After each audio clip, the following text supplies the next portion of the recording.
All right, I guess we could get going here. 9:31. Dang, we're late. Let's do it. How are we for a quorum, Stephen?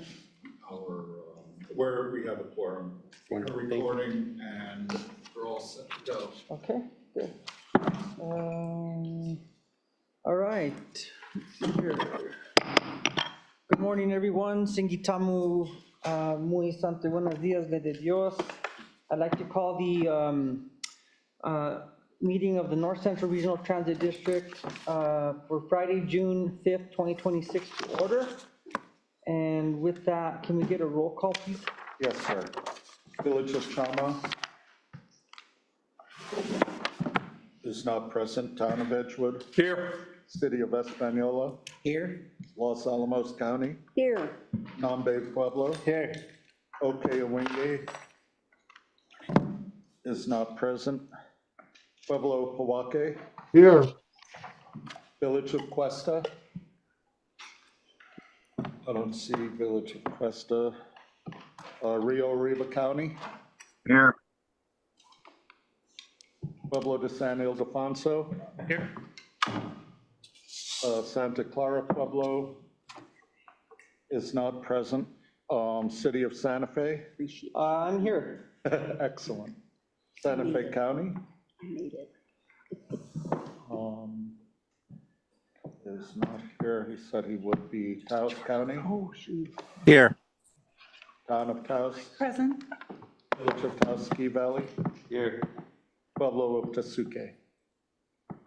Not present. We do have a quorum. Thank you, Stephen. If I can have everyone stand for the Pledge of Allegiance. I pledge allegiance To the flag of the United States of America and to the republic for which it stands, one nation, under God, indivisible, with liberty and justice for all.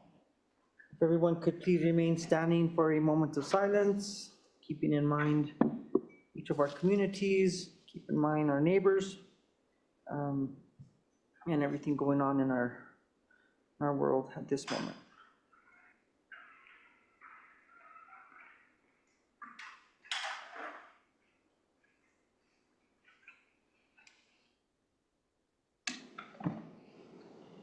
Thanks, everyone.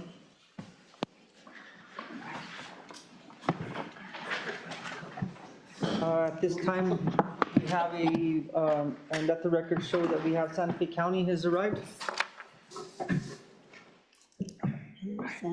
Yes.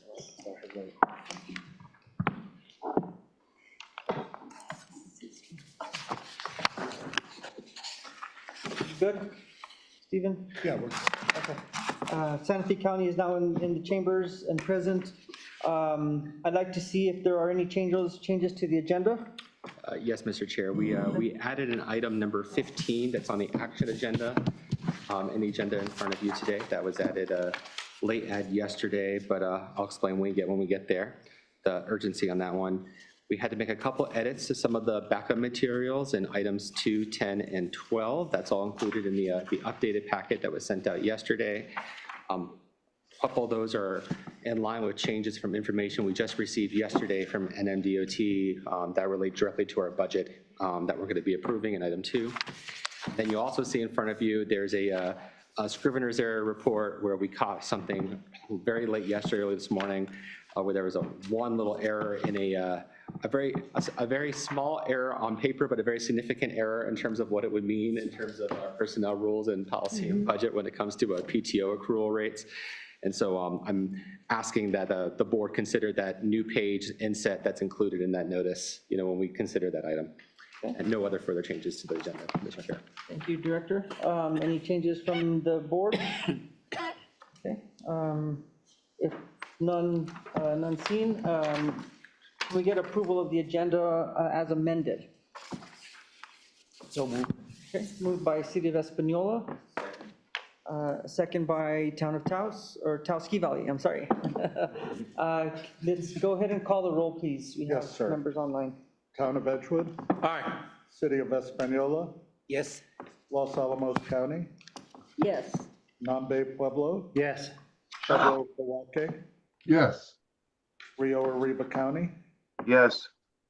Pueblo de San Ildefonso, Yes. City of Santa Fe, Yes. Santa Fe County, Yes. Taos County, Yes. Town of Taos, Yes. Village of Taos Ski Valley. Yes. Motion passes. Thank you. Good Under public morning. comment, is there any This members? is Suzette. I'd like to say yes to the agenda as well. Thank you. Thank you, Suzette. Thank you, sorry about that. Okay, I'll make that note. Time is for public comment. Do we have anyone from the public that would like to address the board? Seeing none in the chambers, no one has requested online, so we will move past that. Approval of minutes from May 1st, 2026 meeting of the NCRTD Board of Directors. And if there are no changes by either staff or the board, I'd entertain a motion to approve item 1. Mr. Chair, Edgewood moves to approve the minutes from May 1st, 2026. Second. A motion, Edgewood, second by Santa Fe County. And can we call the roll on that, please? Yes, sir. Village of Taos Ski Valley, Yes. Town of Edgewood, Aye. City of Española, Yes. Los Alamos County. Oh, yes, sorry. Okay. Nambe Pueblo, Yes. Thank you. Pueblo Poake, Yes. Yeah. Rio Arriba County, Meeting here. Yes. Santa Clara Pueblo, Yes. City of Santa Fe, Yes. Santa Fe County, Yes. Taos County. Taos County abstained since I wasn't there. My alternate was there. Okay, thank you, Commissioner. Town of Taos. Yes. Motion passes with 1 abstention. Thank you, Stephen. You're welcome. We're on to public hearings, adopting resolution number 2026-05, approving the fiscal year 2027 budget, and I'll turn this over to Director Tim Mildren. Thank you, Chair, and thank you, members of the board. Starting on page 15 of your agenda is the staff report for this item. And then going on to page 17, 18 is resolution, followed by 19 through 44 is the detail, updated detail of the budget. This item was brought last, the interim budget was brought last board meeting. This is our final budget approval. And so generally, what we're bringing here is just items that have been changed from the last meeting. So we don't go into the full detail that we did last time, but I'll talk to you real quick as far as the changes that happened between the last meeting and this one. The biggest changes in this, Nick referred to it, is yesterday we got our meeting with NMDOT, which finalized our numbers for our primary source of funding for operating and administration and also capital. 5311 funding technically is what that is. And so we always put in an estimate number as far as what we, might be coming in. But then we normally, between the two meetings, we get this meeting that happens that finalizes our number. And it has been in my 6 years, 7 years, 6 years, has been always good. And again, it is good. So net difference in our federal funding, from what I had put in the budget to what it is now, is $640,318 increase.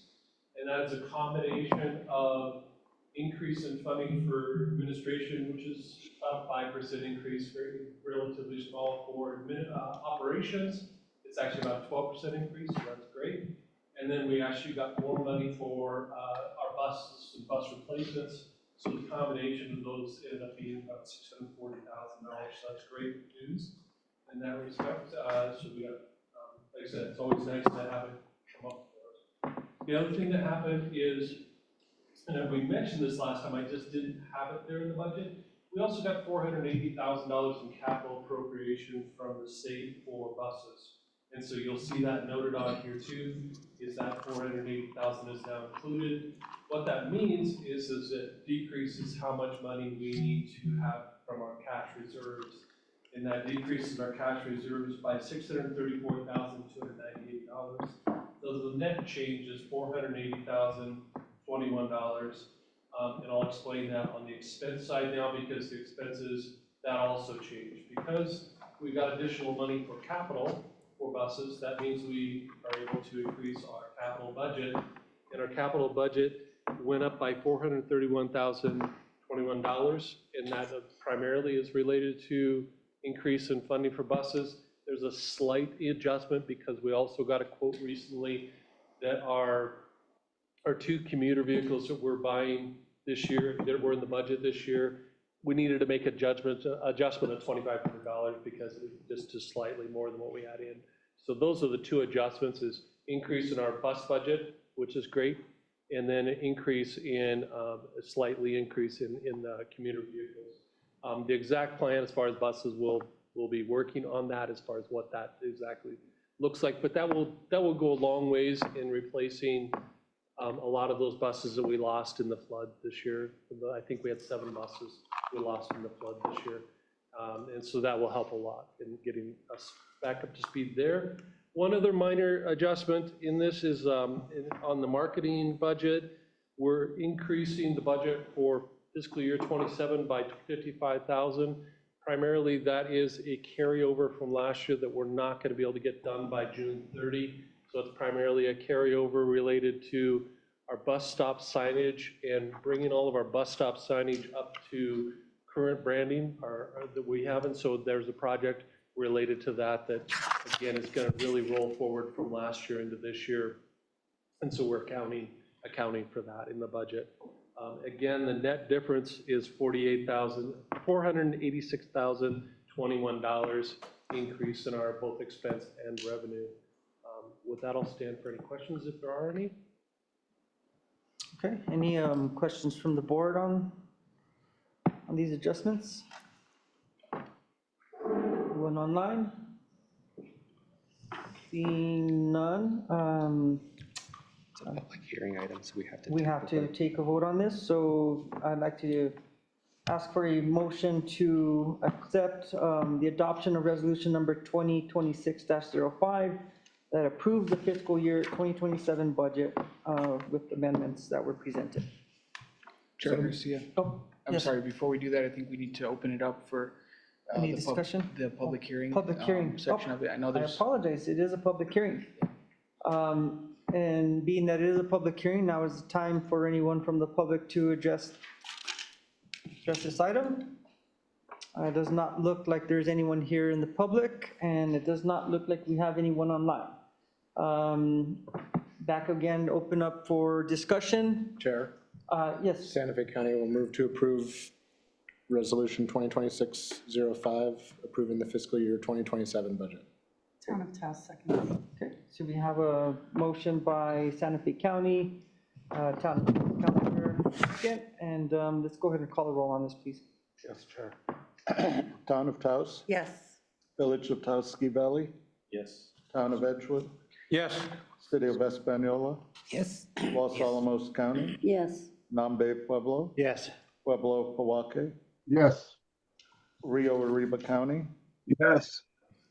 Santa Clara Pueblo, Yes. City of Santa Fe, Yes. Santa Fe County, Yes. Taos County. Yes. Motion passes. sorry, the San Ildefonso is not on the Oh, list. I'm sorry, did I skip you? Sorry, Daniel. Yes, Pueblo de San Ildefonso. Thank you, sir. No, apologies.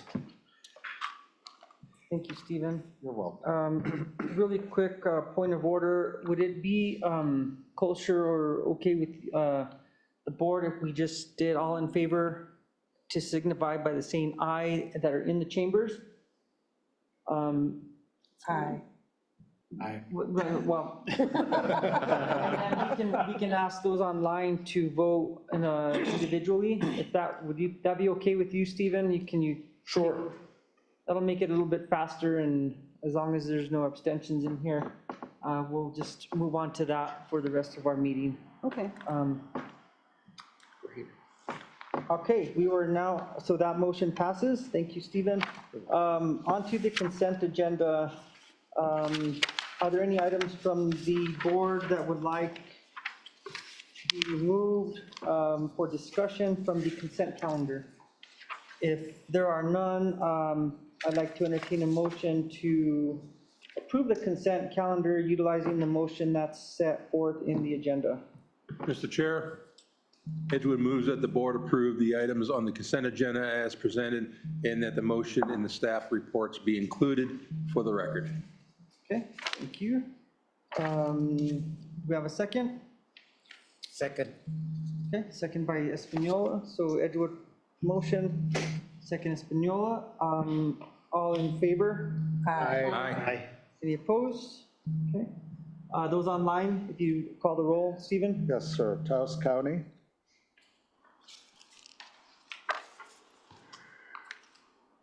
Commissioner, Yes. thank you, sir. Pueblo Poake, Yes. Santa Clara Pueblo. Yes. Do we have anyone else? Oh, yes, I'm sorry, Rio Arriba County. Yes. Motion passes. Thank you. All right, so that is passed. On to action items. Item number 12, adoption resolution number 2026-11, fiscal year 2027 compensation plan. And we're going to turn this over to Director Adam Leonard. Well, thank you very much, Chair. Thank you, members of the board. I'll direct everybody's attention to page 350 in your packet. That's the staff report for this item. It's a long packet. Each year, before the start of the fiscal year, we take a look at our compensation plan, and any year changes to that plan, we bring it to the board for approval. And then we'll remember that last year we engaged with a vendor, Evergreen Solutions, to do compensation and classification analysis. That process wrapped up in December of 2025. And based upon some of the things that came out of that study, we are recommending some changes to our compensation plan for the upcoming fiscal year. Thank you so much, Stephen. If you could go to the next slide. If we could go to the next slide. Here we are. So one of the things we spoke with the vendor about and we are doing differently in our compensation plan this year is in the past, we've really looked at putting positions in our pay grade structure based upon market analysis. So we looked at within the market, within our peers, how are these positions being paid, and then we would slot them accordingly within our compensation plan. What we wanted to do differently this year is look at more of a hybrid structure that looked both at market analysis, but also internal equity. So previously we had classifications within the district that had very similar duties, positions, titles, but were in different pay bands because of how they were paid differently in the market. And we wanted to develop our compensation plan so that similar classifications with similar duties, similar level of responsibilities would be in like pay bands in our compensation plan. So that's one of the main changes we made. The other thing we made is a change to try to make our compensation plans and pay grades more concise. So our previous plan had 45 different pay grades in it, all the way from pay grade 101 to 145. But we were only utilizing a small percentage of those based upon the number of classifications we had at the district. So we looked to make the plan simpler. We brought it down from 45 pay grades to 28 pay grades. What that meant is the ranges are a little bit bigger. Previously, our range from our minimum to our maximum in each pay grade was about 40%. Now that number is about 50%. And we also increased the step percentage between the higher level pay grades so that the pay grades, instead of going up 2.5% or 5%, now go up larger steps with those higher pay grades. And again, that helps us simplify, create less pay grades, make for a simpler compensation. We also added new positions to the compensation plan that were contemplated in the budget that was presented to the board. So last month, as part of Director Sofol's presentation, he talked about some of the changes we're making to classifications and positions. All those positions were contemplated in the new compensation plan. And you can see the compensation plan on pages 353 through 355 of your packets, if you wanted to take a look at those. But again, you can see that we've really done a good job of consolidating, putting like positions in like pay grades, and simplifying our compensation. The next thing we're going to look at is how we do increases for non-represented employees. So many of the board members may know that previously the district has used a merit-based increase program that would provide increases to non-represented employees based upon the score they received on their annual evaluation. The district is contemplating changes to how we do our performance management process. And what we didn't want to happen is if we were to make those changes to our performance management process, how we do our ratings, what people are rated on, if those changes were to happen mid-year during the fiscal year, we didn't want to have disparate impacts on people who got their evaluations in the first half of the year in terms of their compensation versus people who might have gotten evaluation after those changes, and have a disparate impact on how compensation is handled for those folks based upon when they got their evaluation during the year. So what we're proposing is for this year, temporarily doing what's called a general increase or an across-the-board increase. So all non-represented employees would receive a 3.5% increase in fiscal year 27. And that way it's consistent and equitable for everybody in a non-represented position. And those increases will go into effect September 12th. And those will be for any employees who are in a non-represented position who's completed their probationary period. Also recognizing that, we have folks starting and we didn't want people who are new to the organization to go over a year and a half without an increase. We're going to do a second increase in March of 2027 for any non-represented employees who hadn't completed their probationary period at the time of the first increase. So it's a slight change to the way we do it. We anticipate it to likely be a temporary change while we examine how we want to update our performance management program over the course of the next fiscal year. So those are the two changes we're asking the board to approve in the resolution. With that, I will stand for any questions about either the compensation plan for FY27 or the pay increase methodology for FY27. Thank you. Yes? This is maybe a little too technical, but why not list the probationary to September 12th as opposed to September 1st? Why on September 12th? So there's basically the March recommendation is supposed to give people who are on probation through March 12th a raise. Yes. But as it's currently stated, I believe there's a 12-day window where someone could have been on probation and not receive a raise. Oh, so anybody who is through their probation period, the reason we chose the 12th instead of the 1st is because that's the start of a pay period. Right. That's the start of the first full pay period in September. So anybody on September 1st who's completed their probationary period will receive that increase on September 12th. Gotcha. So there's not a little gap there where, oh no, I started on the September 3rd. Right. Yes. Good. Daniel. I'm not an expert in pay grades, but I know a little math. And what I saw was that you're increasing all pay grades by 3%. And as far as I can tell, what that means is that the more you earn, the larger raise you will get. So if someone who earns less makes 3.5% more of what they were making, so they get a smaller dollar raise. So over the structure, that means the disparity in income increases with the pay grade raise. That's correct, Yes, right? so the increase is based on percentage, not a flat amount, correct. Right, so what that does is it increases the differential between the highest and the lowest earning employees.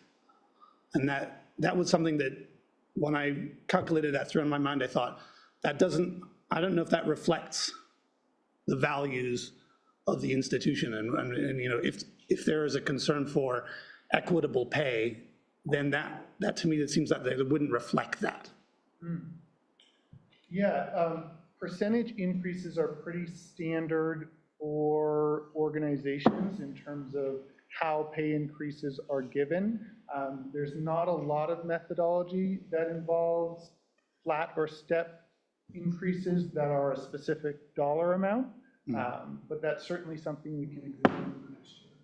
Yeah, and I'll just put in that, but just keep in mind, this is for unrepresented employees only. 75% of this organization is covered under a collective bargaining agreement. You know, so those have negotiated pay increases based upon the conversations between us and the union and that negotiated and approved CBA. So this is only for about 25% of the organization that's unrepresented.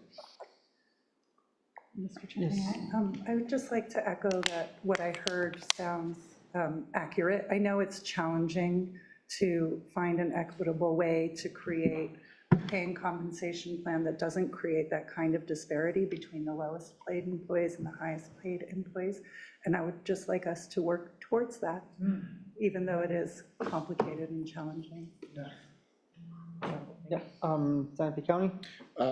Yeah, thank you for the presentation. I do, can you actually, first question is, could you remind us, either Adam or Director Sofel, what is the required qualifications or job classification for union membership? So the represented and bargain staff include our drivers and our customer service representatives. Okay, so that's why custodian and maintenance is not, they are unrepresented employees. Okay. Yeah, I also echo, you know, the sort of like thinking out loud about equity, but it is standard to have percentage increases, and it also retains, you know, expertise through time. So I appreciate the condensation, so to speak, of these positions, and I think it just sort of level sets and clarifies roles. And if you have 45 different positions, and you know, some of you all on this side of the room are really operating in the equal capacities, so I think it helps to level set that. So I appreciate it, and I support it. Okay. Thank you. We have Jeff Montoya online. Good morning, everyone. The question I have is, how often do we give COLA increases for the drivers or for the staff actually in general? The cost of a living increases. Yes, thank you very much. So we're looking at the technical definition of a cost of living increase, an increase that is truly tied to a consumer price index or cost of living. We have not done those in the past. We have done across the board increases during and coming out of COVID. I think the board will remember we voted to do a 3.5% and then a 3% in past fiscal years as part of our strategy to increase retention and recruitment at the district. But those were flat across the board increases. This will be unique for us to do a across the board increase, a general increase, rather than a performance-based increase or merit-based increase. In the past, we typically, for non-represented employees, done merit increases. So everything I'm referring to is non-represented employees. For represented employees, which as Director Sofel noted, make up 3/4 of our staff, those increases are negotiated within the collective bargaining agreement, and typically those are not tied to an evaluation score. Those are across the board increases that are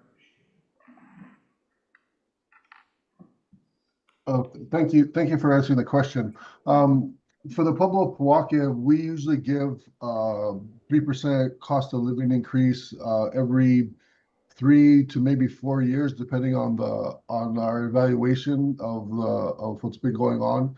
Especially now that a lot of the prices of goods have been increasing.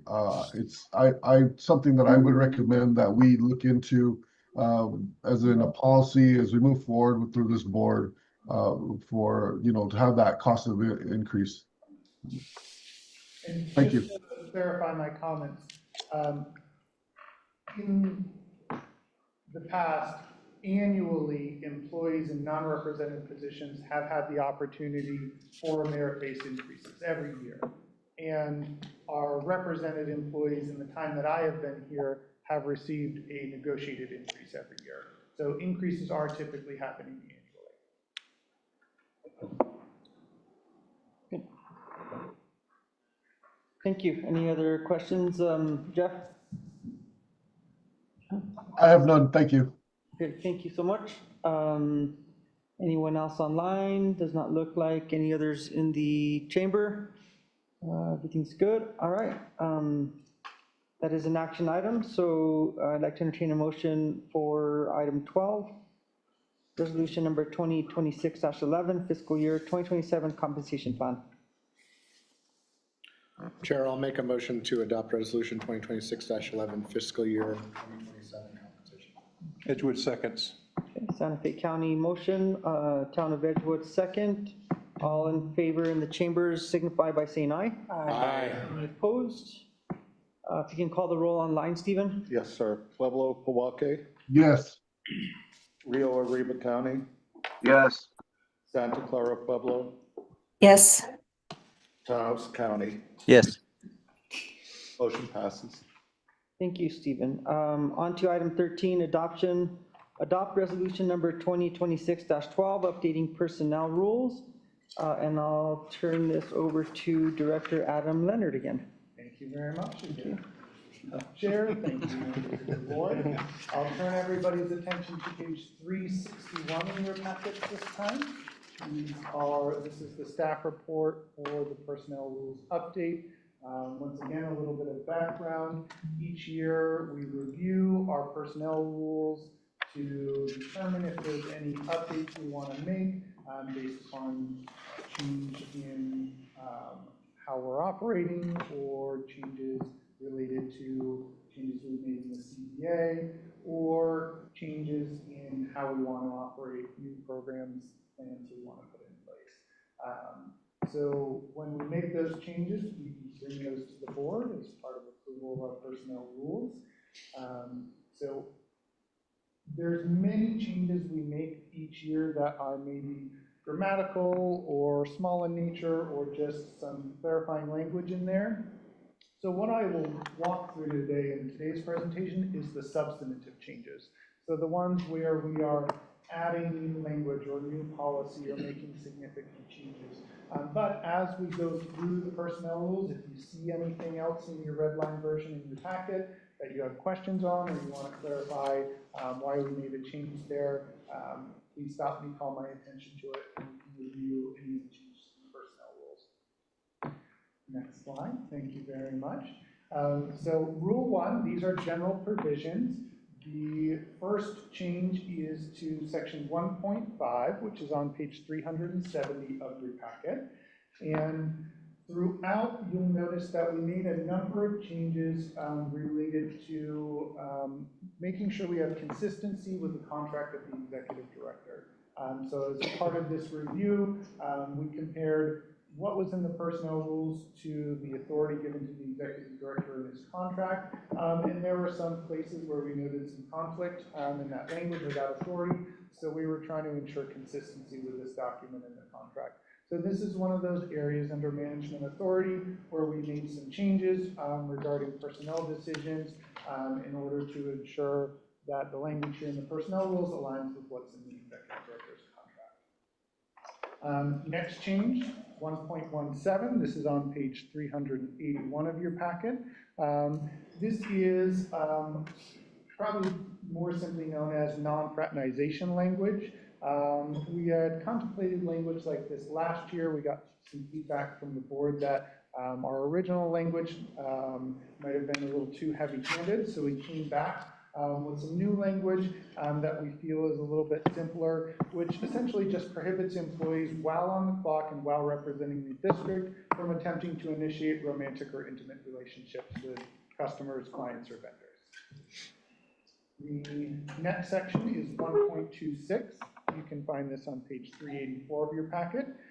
This is a new whistleblower reporting section. We currently have not in the past had a fraud hotline or whistleblower reporting hotline.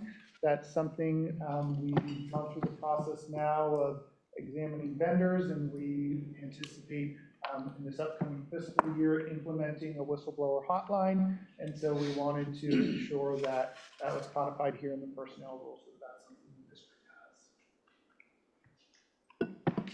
has. Next section will be Rule 2. This is employment and selection. The first substantive change on 2.12 probationary period. This is on page 390 of your packet. This is clarifying that probationary periods do not apply to at-will employees.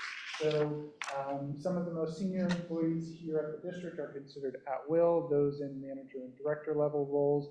We also made that change in our definition section where we define what positions are at-will. And as we wanted to clarify that throughout the document, we also added the language here just confirming that at-will employees won't receive a probationary period because of the at-will nature there. Next section is Rule 3. This is the section on classification and compensation. The first change was to 3.9. This is on page 393 of your packets. And you notice that we had two sections within the personnel rules that talked about promotions and how increases related to promotions would be handled. One of them said promotional increases will be up to 10%. And one said will generally be a minimum of 10%. So when things were exactly 10%, we were right either way, but we wanted to make sure the language was consistent throughout the document. So we changed the language here in this section to match the language in the other section, which says that promotional increases will generally be a minimum of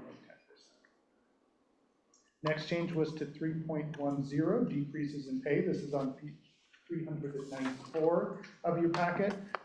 Again, this is revising language to ensure consistency with the executive director's contract and revising the language that if there's reductions in pay due to budgetary constraints, that can be determined by the executive director.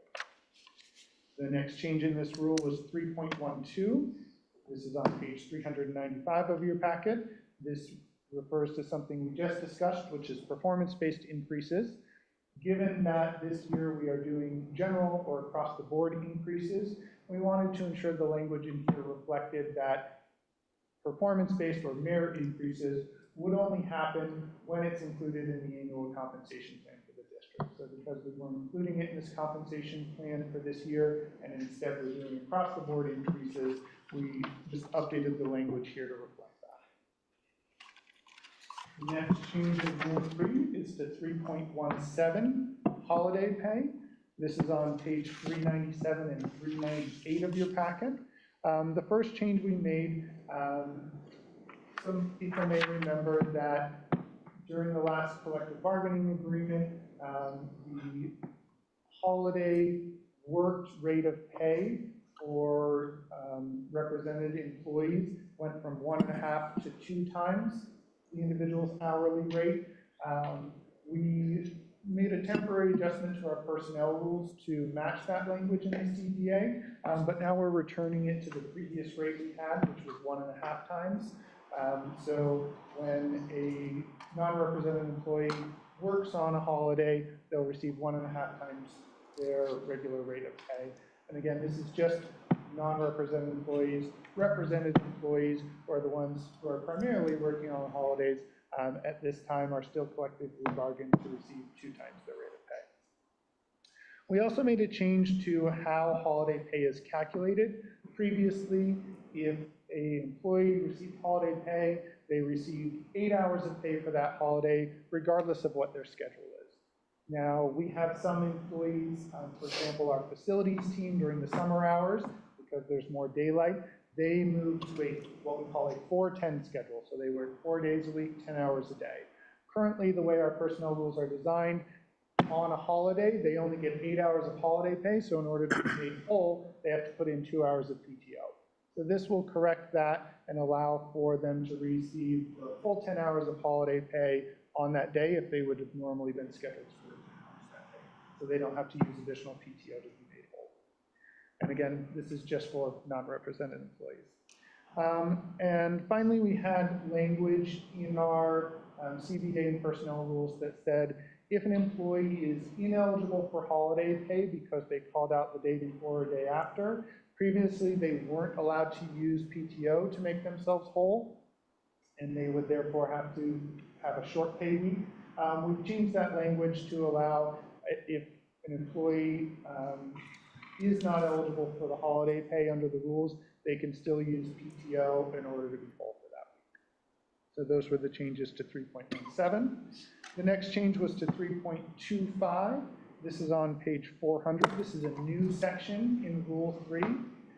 We were reviewing our personnel rules and all the different reasons that employees might be eligible for pay increases.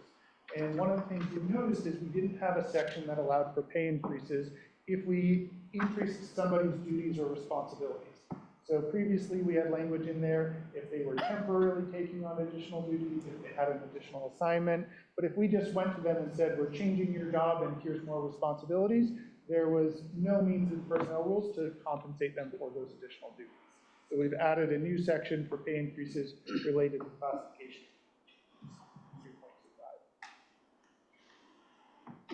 Our next section is Rule 4. This covers employee work week hours and leave. The first change was to 4.4. This can be found on page 402 of your packet. And this is changing the language slightly around other work while on duty. So previously, the language was a little bit more limited, and we wanted to clarify and build out this language of what is prohibited while you're on the clock or while you're performing work in the district. So we added language like personal business, volunteer or charitable activities, or any non-work related activities to this section. Now, the next change is to 4.8. This is on page 405 of your packet. This is paid time off. At the beginning of the meeting, Director Sofol directed you to a item that was added to your packet. So this is the page in question. So we made a change to our PTO policy to allow for an upfront balance of 40 hours each calendar year. So the first pay period of each calendar year, 40 hours of the employee's annual entitlement would be added to their bank rather than just an accrual rate over the course of the year. As part of that, we had to adjust the other accrual rate. So the total entitlement doesn't change, just how and when people receive that balance, getting more of it up front, giving our employees more flexibility of how and when to use their time off. And that changed our accrual rates in the table. So the change that was noted was for that third tier, in the packet it says 0.9, and that should have been 0.09. So an important distinction of about 10 times. So we wanted to make sure we added that 0 back in there. But those rates, again, were changed in order to front load 40 hours of PTO for our employees at the beginning of each calendar year. We also added some language in there. Employees are able to use paid time off to extend their final day with the district beyond their last day work. If they are retiring through the para program, they can do that. And we just wanted to put some language in there stating that the max period of time from your last day work to your final day with the district would be 6 months. And that is something that with the PTO program we have now, we don't anticipate having any repercussions on any of our employees. Yes, and any remaining PTO balance does get paid out at termination. So nobody's going to lose any time or lose any benefit. The next change was to 4.9, reporting sick. This is on page 406 of your packet. And this just adds language that if an employee is out for 3 days, contiguous days, because of an injury or illness, just requiring a doctor's note when they return.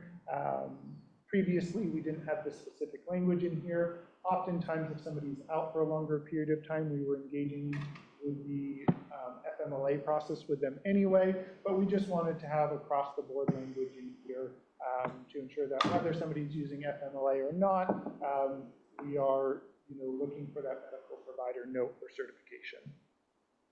Then we have a change to 4.15, leave without pay. This change can be found on page 409 of your packet. We had a situation this past year where an employee was on leave without pay, and there was some confusion about the payment of your premiums while on leave without pay. And what we noticed is the language we had in there set up a situation where potentially the district would be liable for somebody's premiums before we received their payments. And if payment wasn't made, then the district would have to carry that liability. So we were changing the language slightly just to clarify when those payments needed to be made and the grace period people would have to make those payments to ensure that there wouldn't be a situation where the payments never got made and the district ends up assuming the liability. So that's what those changes were for on 4.15. Continuing with Rule 4, 4.21, bereavement leave. This can be found on page 411 of your packets.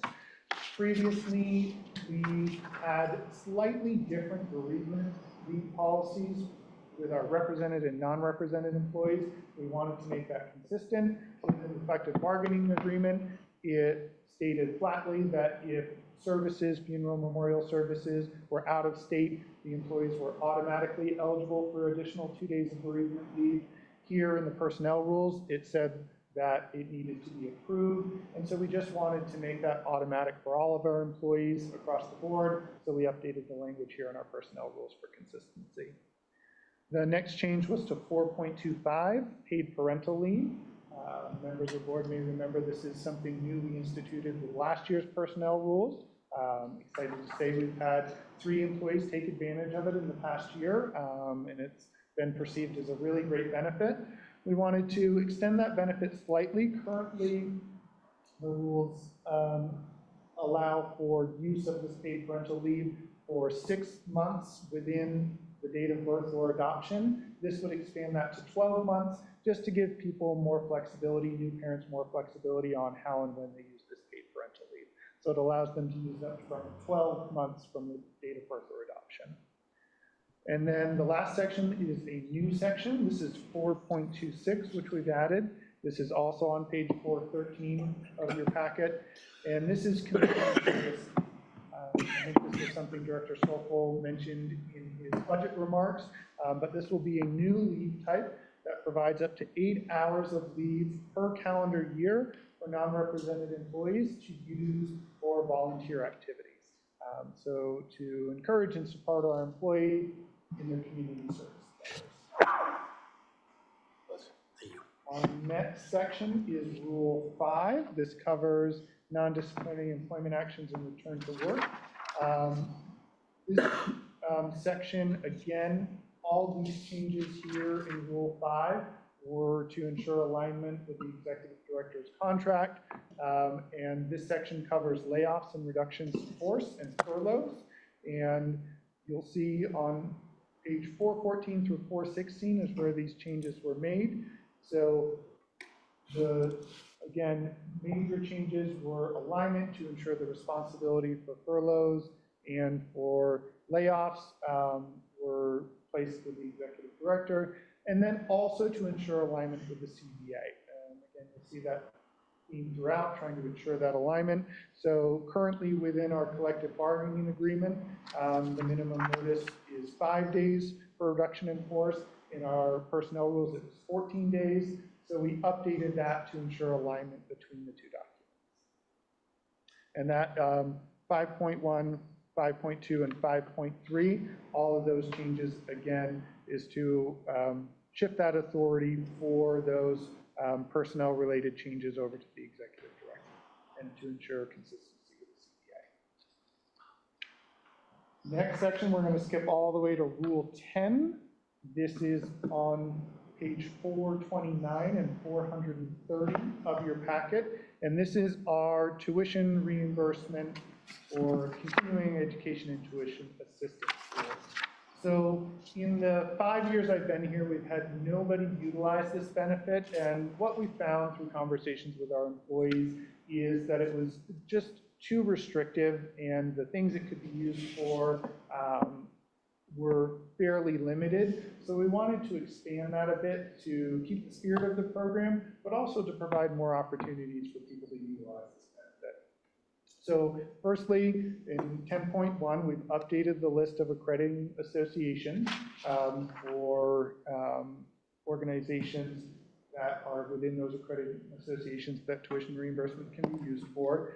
And then in 10.2, we changed the requirements for the types of courses and how you need to perform in the courses in order to receive reimbursement. So we expanded it to not just degree-related programs, but certificate-related programs or similar programs like that. We've removed the credit hours cap. We've removed the requirement of a B or higher to be eligible for reimbursement. If you pass the class, you're eligible for reimbursement. We removed the requirement that pass-fail courses were not allowed. Those are now permitted in our tuition reimbursement program. And we increased the amount of reimbursement from $2,500 per calendar year to $6,000 per calendar year. So we're hoping with these changes, more people will be able to take advantage of this benefit that the district offers. We also, in 10.5, reduced the tenure for repayment. So previously, if you left within 24 months of receiving tuition assistance, you would owe a portion of that back to the district. We reduced that to 12 months. And those were the changes to Rule 10, and those were the final substantive changes to the personnel rules. With that, I'll stand for any questions about the proposed changes to the personnel rules for the upcoming year. Good job there. I hope everyone was taking note. If you have questions. That's the big one. That was a lot of changes in information. I know there were probably questions that were coming up as you were presenting. Yes. But in order to let you get through it, we would have been here for 5 hours.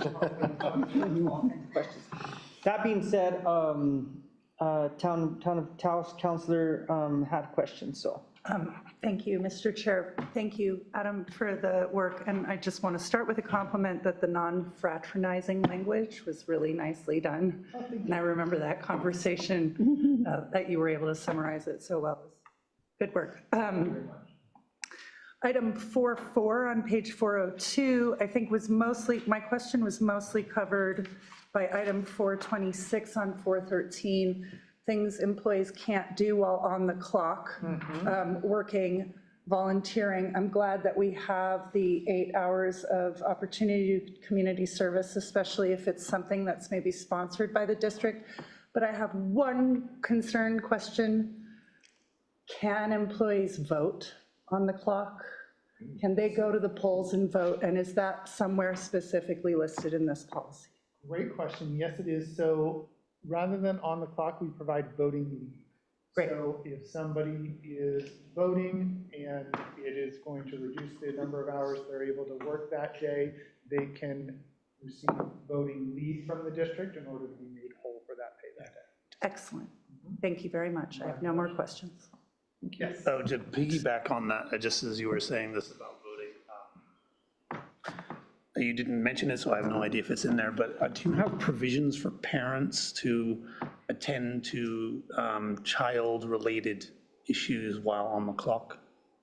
Because that's something. On the clock. So again, that would be, people would be able to utilize leave for that. There's slightly different provisions for exempt employees under the Fair Labor Standards Act. Exempt employees, aren't paid per hour. They're paid each week based upon performing their jobs. So exempt employees, we have a separate policy for exempt employees that does allow some flexibility to attend things like, parent-teacher conferences, things like that. For non-exempt employees, they would be able to use leave for those types of things. Yeah, I was thinking of things like arranging pickup, making phone calls, I experience constantly this kind of. Anything considered de minimis like that, where I need to step away for 2 minutes to answer this call from my children's school or something like that, would not necessarily be covered under this other employment while on duty section. And there's both legal language and flexibility within our policies for any sort of de minimis stuff like that that employees might need to cover. Yes, great question. Thank you. Other questions from the board? I just had a question, and nobody online, no hands up. Question in the bereavement section. It's extended family members, so usually most bereavement is immediate family members. What is the definition of extended family members? So, and we have it in our definition section of the personnel rules, but so it covers parents, siblings, children, obviously, but then parents-in-law, siblings-in-law are covered under the policy as well, grandparents, grandparents-in-law, things like that. It's a little more broad. Okay. Okay, yeah, those are always challenging conversations to have because you're dealing with somebody's very, very close relative. Yeah, and everybody defines family differently. Yeah, it's challenging. Okay, thank you. That's all I had. Any questions, comments? Thank you, Adam. That was my pleasure. Pretty good explanation. Very knowledgeable. Appreciate that. With that, we need to entertain a motion to adopt resolution number 2026-12, updating personnel rules. Mr. Chair, I move to approve the adoption of resolution 2026-12, the updating of personal rules. Okay, Edward, motion. Second by Taos Ski Valley, and all in favor in the room signify by saying aye. Aye. Any opposed? Online, can you call the roll, please? Yes, sir. Pueblo, Powake, Yes. Rio Arriba County, Yes. Santa Clara Pueblo, Yes. Taos County. Yes. Motion passes. Thank you, Stephen. On to item 14, adopt resolution number 2026-13, amending bylaws to establish an executive committee. And this one I will turn over to Director Stoffel. Thank you. Thank you, Mr. Chair. I'll get that presentation up real quick. This item comes out of the conversation we had at the retreat. And we kind of were talking a little bit about our committee structures, what committees we have, what we kind of need to see in the future. There was a lot of interest in having some sort of a committee that deals with advocacy and with a legislative agenda and kind of being champions for the district. At the same time, I think there's also a need to kind of formalize, which is kind of consistent in the industry, having a executive committee that's standing as opposed to one that just meets ad hoc, to kind of constantly review the strategic direction of the organization, as well as to provide me more direct feedback throughout the year, on the state of that direction. So if you can go to the next slide, Stephen. So this is a little overview, kind of what I just said. This kind of comes out of our board retreat, is kind of how we got on this path. I think we really do need to have an operational need to have a standing executive committee for an organization like this. I think we're at the level in our maturity as an organization where this would be a really good value to us in terms of ensuring accountability, as well as in turning, aligning to all of our strategic directions that we came out of with the retreat. And so this item would amend our bylaws via the resolution 2026-13 to formalize the committee.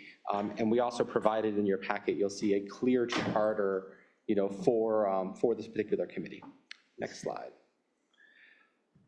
So first, I want to talk about what we propose to be the committee structure for the executive committee. It's very similar to what you would see right now on the kind of ad hoc executive committee that has been convened from time to time, particularly most recently during my selection process as executive director. The executive committee would consist of the NCRTD chair, the vice chair, the secretary/treasurer, so that's our 3 officer positions. We would have an at-large tribal representative that would be appointed by the board as a whole, and then a 5th at-large member of the general membership of the board. That member would exist only if we continue to combine secretary and treasurer, which has been something we've done since the beginning of the organization. I don't think we've ever had separate positions for secretary and treasurer, and that would be to keep the 5-member composition and not to go to an even number. So if we ever did separate secretary treasurer, it would essentially be chair, vice chair, secretary treasurer, at-large representative. Since we combine it, we're adding that extra at-large member so that we have a 5-member delegation on the executive committee. The terms would, for the officers of the board, those terms would coincide with your board officer term. For the at-large members on the executive committee, it would be 1-year term, no term limits. That would have to be confirmed and elected by the board membership as a whole. Vacancies would be filled by the board at the next meeting. So kind of the way the structure is going here is if we approve this today, then we will do an election for the at-large member and the tribal election member for appointing to the committee at our next board meeting in August. This committee would require a quorum of the voting members. That would be a majority present. And I would sit on the committee as an ex officio non-voting member of the committee. Next slide. So key duties and responsibilities, these go back to our conversation at the retreat. As I kind of alluded to, strategy and direction being paramount, reviewing our recommended long-range strategic plan, monitoring our goals and performance. We talked about this year, we're going to start creating performance report cards and metrics, and this committee would be, I think, a real big key contributor to the direction of that. And of course, we would bring that back to the full board for final adoption, but I think in creating it and kind of going through the details of what the board would want to see, I want to have those conversations with an executive committee. The committee would provide executive director oversight, so it would oversee, well, we saw this recently, right? They oversaw executive director recruitment, so that continues to be a thing. Hopefully we won't need that for a little while. Administer the annual performance evaluation of the executive director, so it would be something where they would take the first pass at my review and then present those findings to the board as a whole, and be able to recommend executive director compensation if there's something tied to the review. The intergovernmental and advocacy piece, leading the engagement for the organization for federal, state, tribal, and regional partners, overseeing intergovernmental agreements that we might have, and really trying to provide that piece that we talked about in terms of advocacy with other organizations. And kind of part and parcel of that is the legislative agenda. So having them help to do the first draft of our annual federal, legislative, and state agenda, making sure that we're on the same page with the executive committee. Of course, the final legislative agenda always goes back to this board. It's usually an item we pass in December. And they would monitor, we would give more frequent updates to the executive committee to monitor our appropriations and regulatory activity and direction. So if we need the executive committee to help go out and advocate for something for the district that we see is not going in accordance with our legislative advocacy, they would have that venue to do so. And then board governance and ethics. They would perform kind of an ethics committee function, ensuring a review of our bylaws, we kind of did for the first time a board self-evaluation at the retreat. They would partake in that process. And we would also look, they would help to oversee a new program I want to create within the district, and that's a new member orientation for board members and directors. Whereas right now, you become a member of the board, there's not really a formal onboarding process of all the things that are unique to transit into the district. And so I want to create that in consultation with the executive committee moving forward, so that as we get new board members, they get an orientation, to what we do here at NCRTD. And then on an emergency basis, be able to provide the executive committee to provide action between meetings for timely matters that cannot wait for a board meeting, such as if we were on a recess or something that was particularly pressing. It's written in the charter that all such actions that would occur would then need to be ratified by the whole board at the next regular board meeting. So it's not taking in place of the board. It would be so we need to have an emergency action, and then that comes back to the full board if needed. And that's really for emergency purposes only. That would not be used as a replacement in any sense of the board itself. Authority and limits. So I'm not going to go through all these, but we put in the charter very, very clear limits on what items or actions are reserved for the full board. We want to make sure there's not a perception that the executive committee is like consolidating power separate from the board itself, that there's many things, most of the substantive things are still reserved for the full board and not directly to the executive committee. So things like our operating budgets, fares, fees, service schedules, final appointment or termination of the executive director, insurance bonds or debt, buying property, all these lists of things are solely reserved to the board, and the executive committee cannot take a unilateral decision on any of these items. So if approved by the board, we would look to approve this resolution, adopt the charter as a part of this item, which is included in the packet. So next meeting in August, we would elect the at-large members. So the two at-large members would be for the tribal committee member or the tribal member, and the other at-large member of the whole. What's unique about those two members is that they do not need to necessarily be elected officials, because we have a majority elected officials on the board via the three primary officers. We felt comfortable to be able to allow broader eligibility across the district for folks who are not necessarily elected officials to provide in those last two positions, particularly for the tribes, where sometimes it's difficult to get the elected tribal leader to be able to have the time to make that kind of commitment. So we want to make sure that we have tribal representation at the table of that committee. We would set the schedule for these committees. My initial thought was that this would be quarterly meetings, unless something would need to be done more, they call for a special meeting, but quarterly cadence is what I would think for this particular committee. And then we would review the charter biannually, and amendments obviously to the charter would have to be submitted and ratified, approved by the full board. And so with that, I'll stand with any questions on this. This is an exciting item. And I will point out that the other thing, we passed it on consent, but I just want to make sure I covered it here, is we discussed at the retreat of sunsetting the Sustainability Committee. That was on consent. Also within that sunset resolution that was passed was a triennial review of all of our sustainability report and plan, as well as our zero emission plan. So that would start in the future as well. So it wasn't pulled from the docket, but I did want to just cover that and say that this was part of the whole conversation, would be sunsetting that committee that hasn't met for years, but still have the commitment of reviewing those plans and bringing those plans back to the board, and kind of in its place looking to develop this committee, which strongly focuses on intergovernmental relationships and advocacy, strategic direction of the district. Thank you. Any questions for the director on this? Yes, Santa Fe County. Thank you, Chair. Thank you, Director Suffold. So we had spoken at the retreat about a governance committee or a political action committee. Would this sort of combine that into this, correct, into the executive committee? Yeah, that's the idea. And when we went around the room during the retreat and we're talking about who would want to be on the committee, I realized there was a lot of overlap between our leadership of our board. And I know I think there's still a strong need to kind of have a standing committee to do these kind of things. So that was the thought, was that this executive committee could form that function as well, built in within the charter. And of course, there's no limitation on other members, even outside the committee, from engaging in advocacy on behalf of the district in their capacity. So with a quarterly schedule, it doesn't sound like the executive committee on other boards that I've served on would serve in a capacity to sort of, like, they would review consent, and we would still vote on consent as a full board, but executive committee would sort of go over each piece and check in at that. Based on the schedule, it seems like that's probably not contemplated in this. Not contemplated as a part of this now. Okay. No.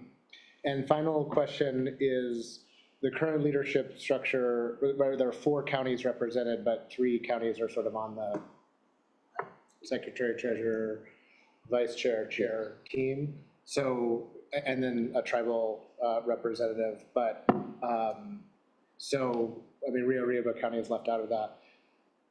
How can we sort of equalize, because the finance committee has one of each, for example. So I guess I wonder if that is something that would be, people would feel like that would be important to include.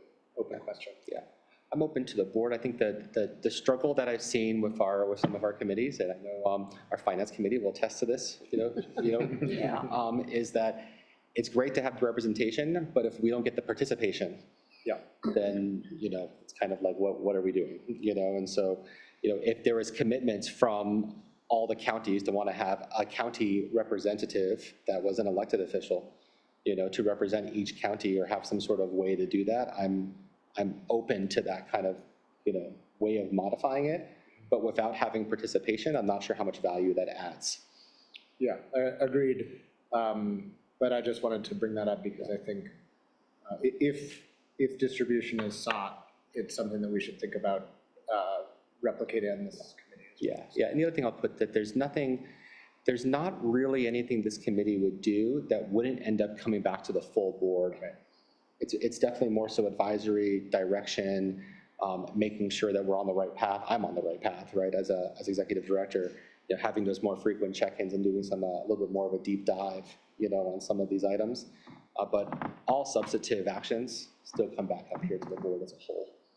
So it's certainly not a replacement for the board as a whole. But it's that if there's interest in looking at some sort of other, other organization, or membership of it, so I'm open to it. To add to this question, and thank you for bringing that up, Commissioner, something that may help is under the legislative agenda and governmental affairs bullets. Yeah.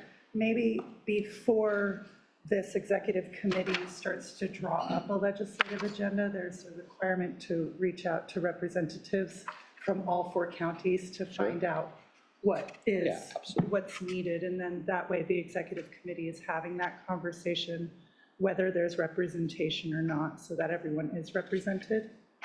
Yeah. And whoever crafted item 117H might want to craft language on that personnel policy.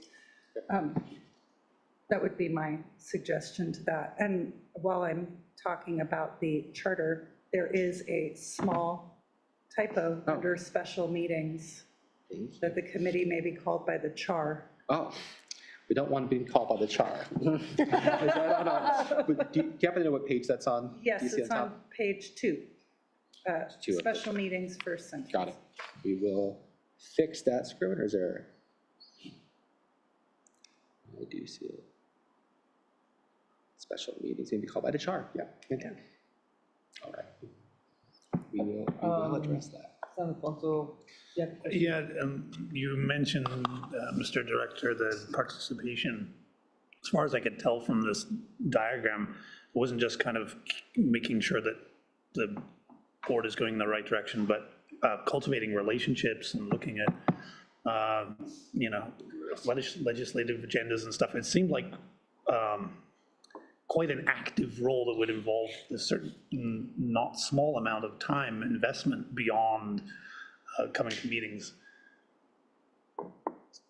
Do you have a sense of how much that is? I mean, it sounds like that could be, several hours a month, maybe 8 hours a month or something to have external meetings, to draft papers and things like that. Yeah.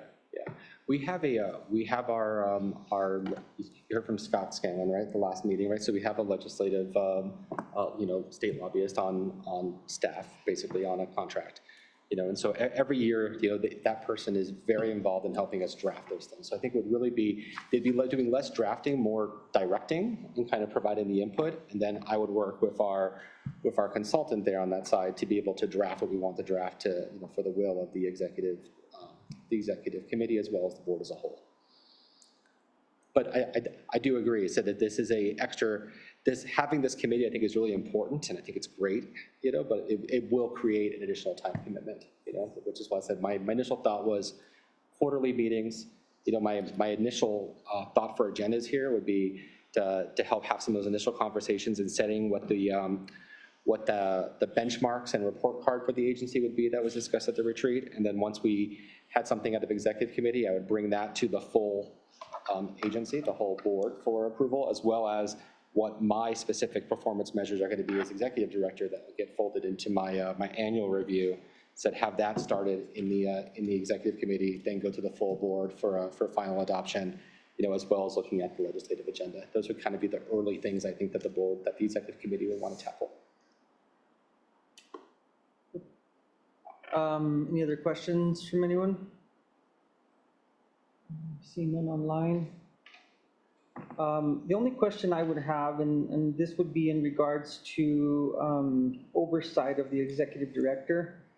Not that we anticipate any issues, but in the case that there are actions to be taken for any issues that would arise, how would a meeting be called amongst the executive committee for discussion over behavior or actions or things that are done by executive director that would need to be addressed without the director being involved with the committee? Is there anything in our rules that would exempt us from that happening? I don't know if you want to take that estimate. I know, can committees go into closed session, or would that just be the board? Because I know these are public meetings, so they fully comply. Yeah, the way we designed the charter and bylaws is that the executive committee would be required to comply with the Open Meetings Act. So that would include closed session items, and I think there might be something in here about actually having closed session items when doing annual reviews, or so yes, it's anticipated that there would be closed session items, but only consistent with what the Open Meetings Act allows. Okay, I think this, is a hard conversation to have in the case that we do have to come with a recommendation to the full board over an action that needs to be taken for whatever reason, and to protect ourselves in that manner. And so, Councillor Oswald, I'm sorry. In a circumstance like that, would we have counsel in that executive committee meeting? That would be. Yes. Yes, Yeah. great. Absolutely. Commissioner Johnson. So are all committees subject to the Open Meetings Act? Probably, right? To a degree, there's not going to be a quorum of a full board, and I think that charters for finance committee and the tribal subcommittee don't necessarily lay out that it would comply in the same way that this would, I think. As far as noticing, I should say. Notice. So do we produce minutes from the executive committee meeting that are circulated to the board? Yes. Okay. Yes. And so something like the sustainability committee had previously, I don't know if it's followed, but we're subject to the Open Meetings Act. And if public participation could have happened, hypothetically.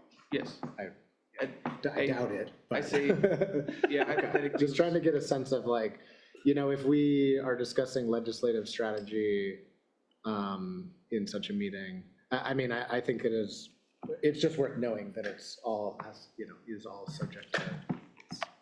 Correct. Will be in the minutes. Okay. Could any board member attend the meeting? As long as it didn't create a quorum. Okay. Yeah. Yeah. Okay. Sorry, what? Unless okay, so if enough board members wanted to attend, that would make a quorum of this board meeting. We'd have to put out a special notice, potential quorum. Okay. And we'd have to make it clear that there's no action to be taken at that meeting that would be an action for the full board, which our charter doesn't allow for anyway. But Right, okay. It'd probably be easiest not to have a quorum of the board I don't think at the committee meeting. that would probably be Not likely. not likely, but you never know. Something hot coming up. Yeah. They would might want to attend. Commissioner Johnson? Sorry that I keep asking questions, but how many votes are required for a quorum? It's 3. Okay. Maybe, are you asking for this full So, board? yeah, I'm actually asking for this board Oh, this because, board.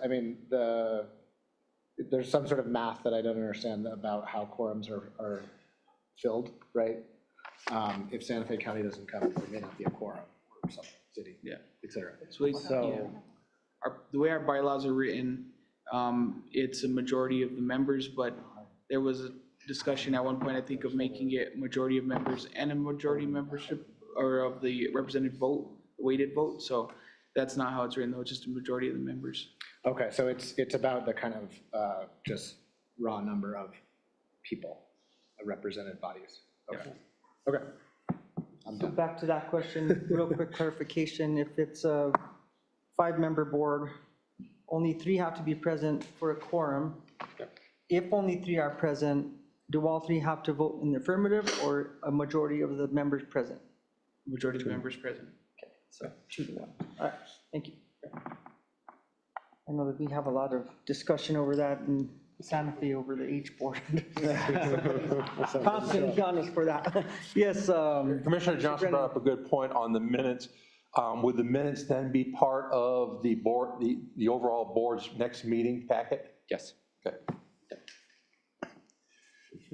Okay. Mr. Chair, if you're ready. I am ready, as long as I don't see any last minute questions. There was a lot of discussion there, sometimes. Very good. Anybody online? Nobody's hand is up, so. Move to Councilor. adopt Resolution 2613, amending bylaws to establish an executive committee. Second. Okay. Motion by Town of Taos Councilor, second by Santa Fe County. All in favor here in the room signify by saying aye. Aye. Okay, any opposed? No abstentions? Online, can we get a roll call, please? Yes, sir. Pueblo, Milwaukee, Yes. Rio Arriba County, Yes. Santa Clara Pueblo, Yes. Taos County. Yes. Motion passes. Thank you. Mr. Chair? Yes. This is probably going to be a point of order, and it just occurred to me. I know for like municipalities, I'm pretty sure it's the same thing for the county. Anytime that a vote is done on an ordinance or a resolution, it always has to be a roll call vote. I don't know if that would apply for a board member, a board like this. So, Mr. Chair, Commissioner, so we previously amended the resolution that governs how the meetings are conducted. And in that, we changed it so that way it could be roll call or voice votes. And there is no requirement for this type of matter to be a roll call vote. Okay, I was just saying, because for the municipalities, it's a requirement, state requirement. Yeah. So that's Thank why I you. was, And I think that's why initially I was asking for a roll call vote, because we had members online. Same thing with Santa Fe, we have to have a roll call every time members are online. and that's for everything. I just kind of created a hybrid opportunity for us to move on a little faster, given the procedural rules that we adopted. And I believe that we're in compliance. We would be correct by our legal counsel. And Mr. Chair, for Santa Fe County votes on voice for resolutions all the time. So we, just as a point of contrast. All right. Resolutions, though ordinances and maybe bills might be. Ordinances, yeah. Very good. All right, thank you, Councilor Brendan, for that clarification and question. On to the last action item, which is item 15, authorizing and temporarily delegating authority to the executive director to execute contracts in excess of $100,000. And I'll turn this over to Director Sopel. Yes, thank you. Thank you, Mr. Chair, members of the board. This was the item that we added to the agenda fairly late. You might not have noticed, but out the back of this building, out in our maintenance section, we have actually received all 5 of our battery electric Gillig buses. They actually came earlier than anticipated, which is an exciting development for the district. Now, however, we received the buses, but we do not yet have the infrastructure in place to charge the buses and to put these buses into service. So we're currently in the process of receiving quotes for the work. And so we're going on recess for 60 days. We come back in August. I'd like to be able to have the authority to be able to execute those contracts for both the battery electric bus infrastructure installation at Espanola and Taos over the recess without having to convene a special meeting of the board to authorize that. So this item would temporarily, for the 60-day recess, grant me the authority to be able to approve contracts in the amount of $100,000 or more And then these contracts would both have to come back to the board for ratification in August. So you would see them at the August agenda, and then we'll hopefully, by that point in time, we will be underway or closely underway to where construction could begin to get these contracts going. Both these projects are currently contemplated and fully funded under our budget, through our low-no grants and the same grants that were used to procure the buses themselves. And so I'm asking for this term. I said those are the only two contracts I anticipate, being executed under this authority during that time. This will probably become a common item that you'll see whenever we go on recess to ensure that business continues, through those recess breaks. So we'll probably see something like this again on the December agenda for our January recess. And in each one of these cases, you'll see me kind of outline in the staff report what contracts I anticipate possibly having to execute during that time if given the authority by the board. And so with that, I'll stand with any questions for this item. Thank you.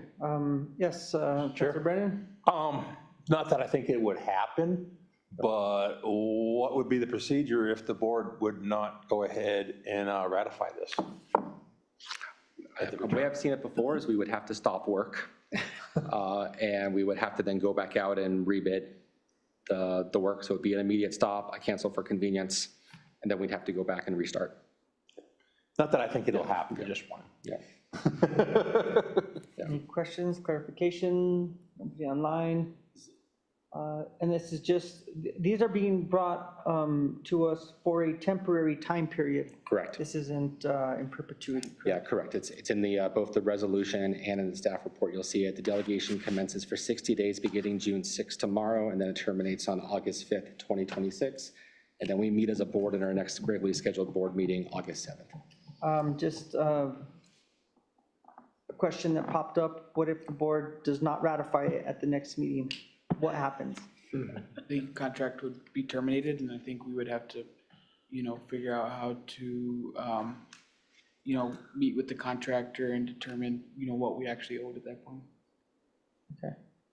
All right. I've got a, Sorry, no questions.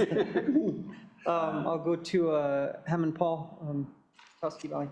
I'm trying to locate it in the, well, basically, is there an upper threshold on the amount of that the contract can be? So it says above 100,000, but not more than 5 million. Or, yeah, we're not, I put in the staff report, I'm not anticipating the combined value of both of these actions to be more than $500,000. It clearly depends upon what our bids, or what our quotes possibly come back at, which we haven't received yet, but the anticipation is that collectively this would not be more than $500,000 in work, and it would have no substantive budget impact. These are fully funded projects. Okay, Councilor Hand. Thank you, Chair. I was just wondering, so, for item 15, instead of saying in excess of $100,000, can you say not to exceed $500,000? How would you want to word that, Estefan? I know the exceed $1 million or something. yeah, if you want to put so there's some ceiling on it. Sure. Maybe $1 million to, excuse me, Mr. Chairman. Yes. Because they don't have these quotes back, we don't want to hamstring the potential of having the work done. Director, do you expect this will come in under 500,000, or is that limit too low? I do expect the combination of both contracts, I do expect to come in under $500,000. I think, Daniel, do you have something? I don't have the text, I'm sorry. So, this language refers to the dollar amount, but it doesn't refer specifically to the contracts. Does it bind the director to those contracts? Or, theoretically, he could go and spend something, $200,000 on I don't know, something else. On anything, yeah. Stefan? The way the resolution's worded now doesn't specifically mention just the infrastructure for battery electric buses. Mr. Chair, would it suffice to put that in the motion? I think it might be best to put it in the resolution, and I can change it right now if that is a pleasure of the board. have a, Yes, Henry. there's maybe a question for the executive director. What is I mean, we don't want to hamstring you, right? Like, what is a threshold that protects the organization, but also enables you to do this work?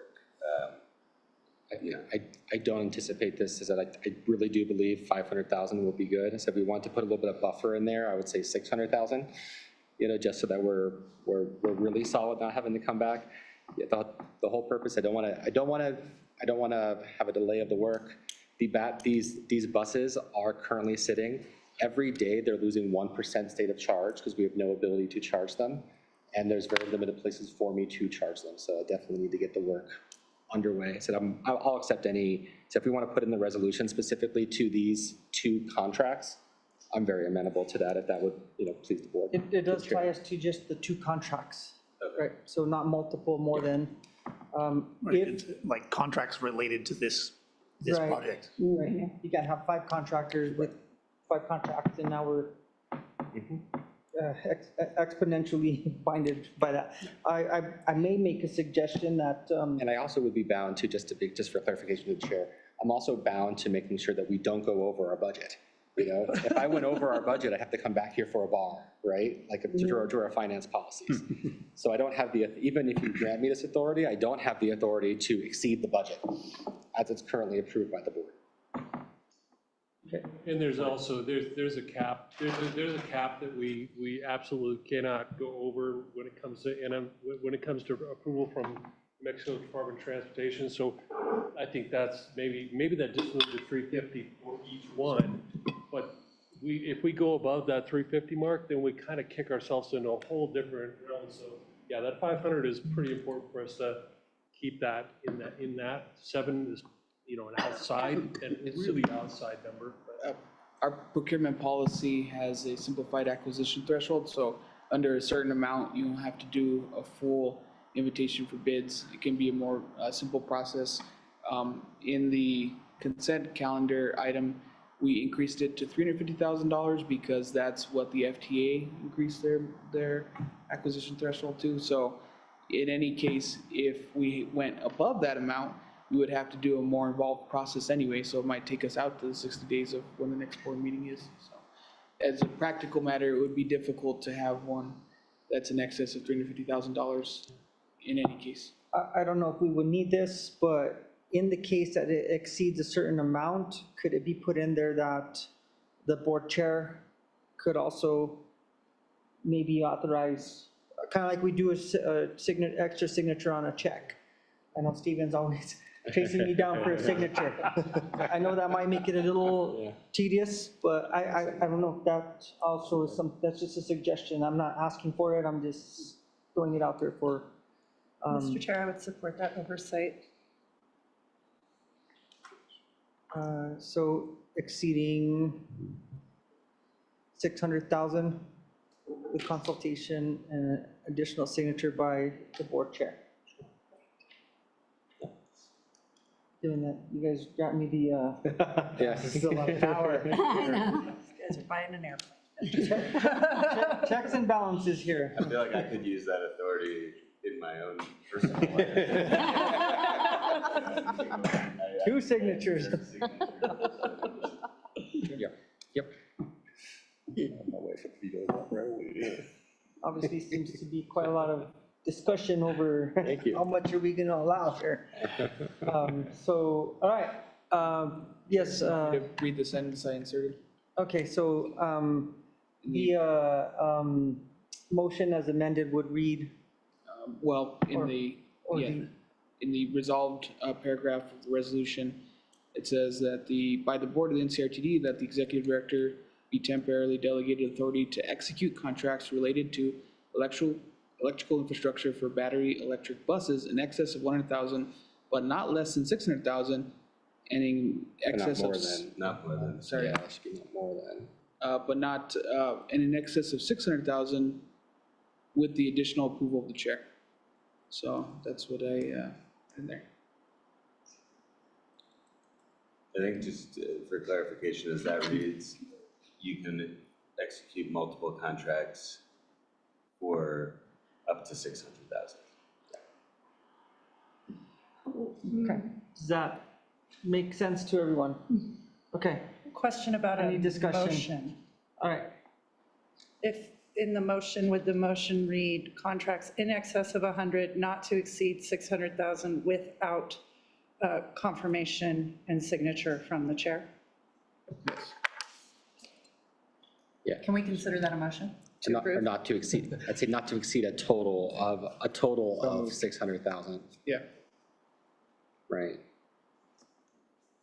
okay, so any other discussion on the motion for clarification? All right, so we stand with the motion by Councillor Oswald as amended. And do I have a second? Second. Second by Town and Ridgewood. And all in favor here in the boardroom signify by saying aye. Aye. Any opposed? Just call the roll online, Stephen. Yes, sir. Pueblo Kawake, Yes. Rio Arriba County, Yes. Santa Clara Pueblo, Yes. Taos County. Yes. Motion passes. Thank you. Great discussion. We are on to presentation items, which we have none. Committee reports. Do we have a report from the Finance Committee? Over to Finance Chair, Councillor Hand. Yes, Chair, I'd just like to mention that there was a meeting held on May 20th, 2026. Attendance was very light. Apologies. Back to your point. Yeah. But we did, the people who were there reviewed the compensation plan and the updates to the personnel rules that were presented to you today. And that's all I have. Thank you, Councillor. Tribal Committee report. Over to Jeff Montoya. Good morning, everyone. At this point, we don't have anything right now. Kind of looking forward to the meeting in August. Okay, thank you, Jeff. Art and Transit Committee report. Turn this over to Director Brenda Atencio. Brenda? Brenda's not on. We don't have her. Okay. Yeah, I can give a quick little update on that one. Okay, So this is Director exciting. Stoffel. Yes, thank you, Mr. Chair. We, the district kicked off our Art and Public Transit Committee in the month, this past month. So it was well attended. We had a really good presentation, and looking forward to our next meeting, which is going to be in August, where we actually potentially start to narrow down the list of artists for our very first project, which is going to be providing some art on the back aluminum panels of 3 of our shelters, one of which located in Taos, Espanola, and in Santa Fe. So very excited. It's going to be our very first project of that committee, but I see a lot of really good opportunities moving forward. That committee seems really energized. And so there's going to be a lot of really great things to come in Art and Transit. So just wanted to say that that has kicked off, and I'm very excited to see the future for that. Thank you. Well, Executive Director's report. Over to Director Stoffel. Thank you so much, Mr. Chair, members of the board. First of all, I want to thank you all for the meeting today. So I know this, the last 2 in particular have been pretty heavy meetings for administrative items. I'm related to the budget, personnel rules, we had procurement rules, all sorts of things on there. But I'm excited for the meetings to come ahead the second half of the year to have a lot more items that are going to be on policy issues, strategic issues, and presentations. So there will be some exciting meetings to come in the second half of this calendar year. So, and to that effect, I did provide I sent out an email and sent out a link to all members of the board and designees for a survey. Received some light responses on there, so I'm going to keep it open for another 2 weeks in case everyone wants more time. That's a really good opportunity. One, you have an opportunity to give me some feedback on my own performance that I would love to receive in writing if you have anything to report. But more so, to note any kind of items you might see as for discussion, for this board. In the email, I listed about 7 or 8 topics that I know are coming ahead that are kind of strategic issues that were either discussed at the retreat or things that I see that, something that will benefit from a broad board conversation. But if you have any other topics on your mind that you would like to be able to speak or like to have a conversation of with the whole board for the benefit, send those to me in that. Either you can send me a direct email if you want to, but that survey was created for that as well. So definitely provide me your feedback, and I'll want to make sure I get those scheduled even the next fiscal year's meeting calendar, because we're starting to fill out what those calendar agendas will look like right now for the coming fiscal year. Second, I have some things to announce on the public outreach side. As you know, we're constantly doing work out in the community. A couple things I wanted to point out that we attended in the past month since our last meeting. We did attend the Santa Fe Chamber Expo, which was really good for businesses. And then we did a outdoor recreation quarterly, which was nice. And we are continuing to participate in groups around the region, not just in Rio Arriba County, Santa Fe, Taos, on the issue of providing transit access to health services. And so we have some meetings coming up, particularly as it pertains to behavioral health, and making sure that we can provide meaningful connections to folks to these facilities. This is a really big conversation. There's been there's funding through the state right now to do some work on funding and transportation to behavioral health, and so we're coordinating through those groups. One of them being Santa Fe County. We've had several meetings with the county on the group that they run for behavioral health, which includes Rio Arriba County as well. And then there's a separate group that's meeting that has a district in Taos that we're setting up meetings for as well. So we want to make sure that we're meeting those connections of getting people to behavioral health opportunities across the district. So that's exciting. And then the last thing I want to bring up is I just found out, like there's always a good reason to celebrate transit, right? So, but there is there's actually a Rural Transit Day coming up on July 16th. And so I am going to, on behalf of the board, sign a proclamation, basically celebrating this day across the district, and we'll have some social media campaigns to raise awareness of rural transit in the community. But more specifically, rural transit agencies across the nation are being asked to pass a reso that does the following, and we're going to commit to all these things. The first is one, we are pledging to understand the unique needs of rural and tribal passengers and plan services to meet those needs. Provide all passengers with helpful, courteous, and respectful customer service. Deliver equal service to all passengers, regardless of age, background, abilities, income, and/or gender. Coordinating with community organizations to provide transportation to as many destinations as possible. Involving our passengers, community stakeholders, and elected officials in service planning. Assuring that our vehicles and facilities are safe, clean, and well-maintained and comfortable. Investing in training and education that keeps staff current, knowledgeable, and skilled. Contribute to organizational culture where staff is motivated and successful. Have a plan for potential emergencies and disasters and communicate that plan to all stakeholders. And keep up with and invest in sustainable new technologies and funding opportunities to continue to improve services. And really, all these things are things we're doing right now. So I said, happy to report back and to be a part of this kind of movement nationwide, in the month of July to celebrate Rural Transit Week and Rural Transit Day on the 16th. You'll see that through our social media channels and through some of the outreach we're doing in July. So wanted to touch on that. Shifting gears to ridership, we are continuing to see positive ridership growth, and the ridership growth that we're experiencing, is outpacing some of our peers in the industry within the state, which is actually a really good sign for us. So if you compared April of 2026 to April 25, we increased ridership 15% month over month of the last year.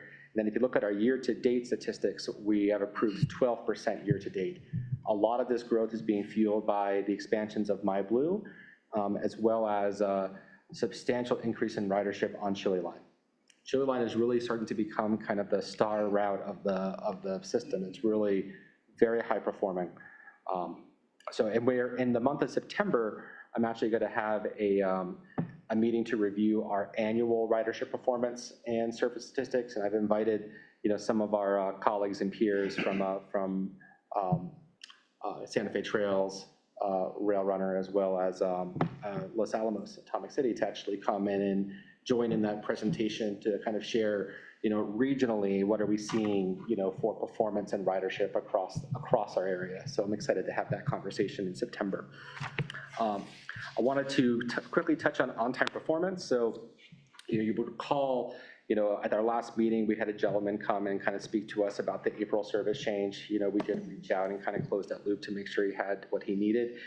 But I want to report, that, big focus of that service change in April was improving our on-time performance. And what we have seen is of the routes that we have adjusted schedules for as a part of that service change, which went into effect. Do you remember the effective date, Bryce?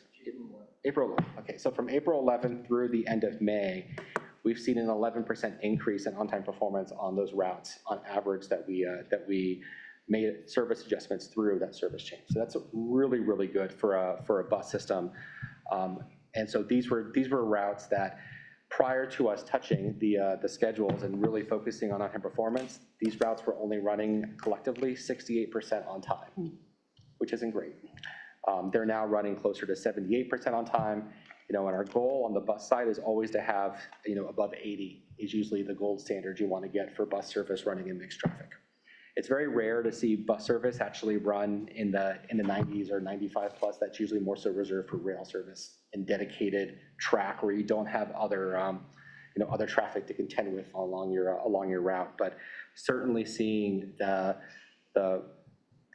fruits of our labor and our intention, in that service change. And so I definitely want to give a shout out to Bryce Gibson, our service planning manager, and his team, including Fidel, as well as our public outreach team that went out in operation, in those improvements that we're seeing for our customers. So it's a really, really good thing for us to see that kind of service improvements from that service change. Something else I wanted to point out, I said, and Liz, you can certainly talk about this in the board comments general, but I did see that there's a summer service increase on Rail Runner, which is a really exciting thing for the for the district. We're making those connections at South Capitol Station, so there's more opportunities for folks to be able to commute. Even on the I think even on weekend service, if I remember correctly, or is it Fridays? There's one of the Thursday, days. Fridays. It's Fridays. They added temporary later hours, as well as on the weekends, and then they added. On one of them, the train 508, it used to just stop at the South Capitol Station, and that now will go into the Santa Fe Depot as well. And the other exciting thing is that they've added an additional midday stop at 12:10. So that if you didn't take that, it was like 1:10 that you'd be stuck there for a couple hours. Yeah. So yeah. Really exciting for our partners down in Rail Runner and for the whole region. Next, I want to give a quick update on the federal legislation that's going to replace the bipartisan transportation bill, infrastructure bill that had passed previously. That's kind of guiding transportation investments nationally. The new bill is called the Build America 2050 Act. It was recently passed out of the House of Representatives Transportation and Infrastructure Committee. There were a lot of amendments and comments sent by the American Public Transportation Association, APTA, which is one of the main advocacy groups in our industry.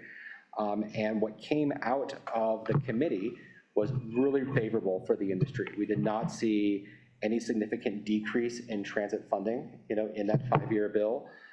The current bill had $91 billion in total transit funding. The new bill has $87.5 billion, so that's very consistent with what we saw before. So, kind of as of right now, we're not seeing any kind of drastic or significant cuts that would have a significant impact on our budget.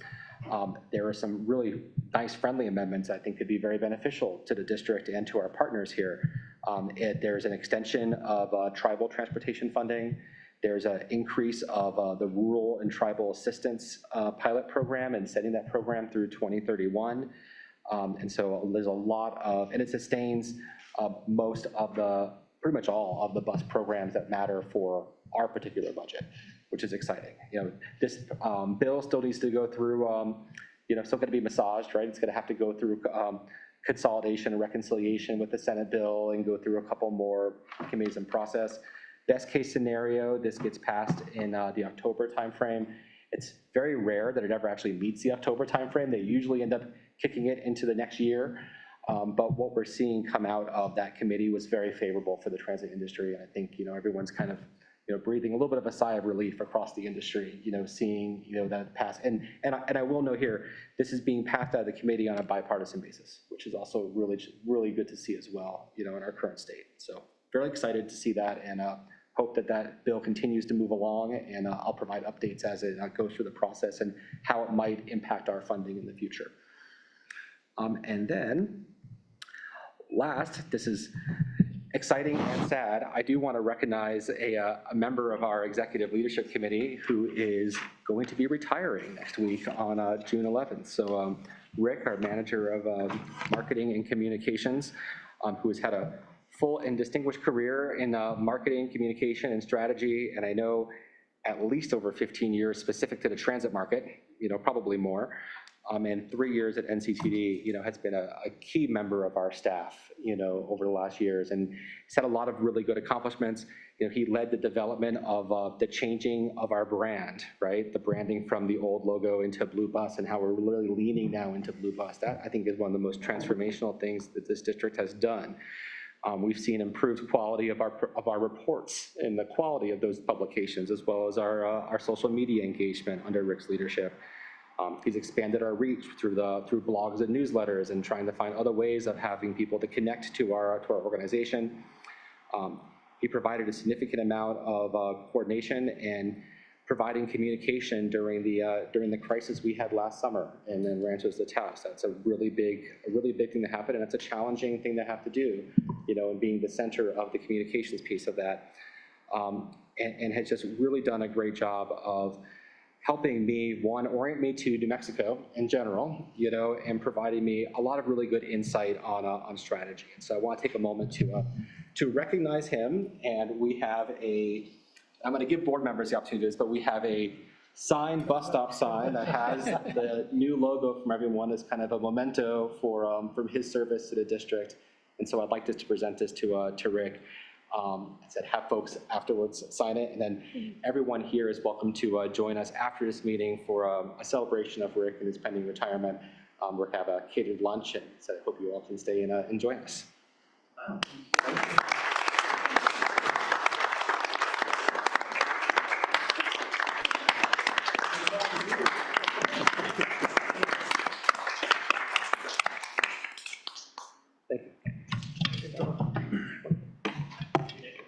Thank you.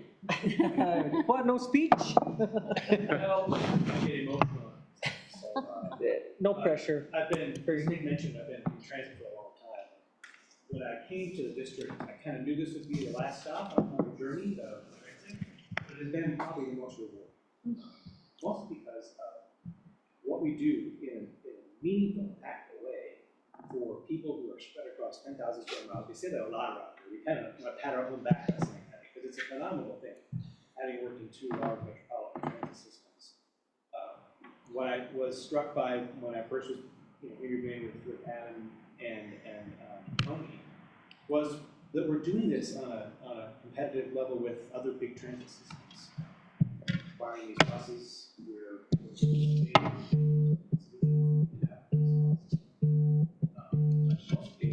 proud of folks who think dispatchers to our maintenance crews. The investments we've made in the infrastructure here with Taos and Espanola, and then the drivers every day. They're out there caring for people, and I've seen what they do. So I was glad to be part of that, and especially to the board. Thank you for the leadership and my colleagues.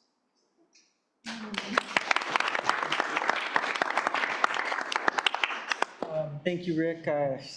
Just being on the board for the last 5-some years, I have noticed the tremendous amount of contribution that you do give, and you live it, you breathe it, and when you have somebody who is passionate about what they do, it truly does show. So thank you for the time that you've given to the Blue Bus and to your colleagues in the community. That being said, I think that's all my comments for. All right, I think we have Councilor Valdez.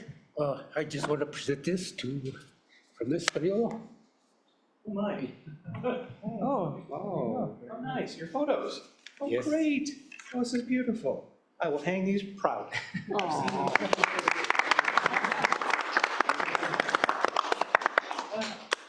I'm a photographer, so some of you know I do that for fun on the side, and I'll be doing that after retirement, and this will inspire me to do more.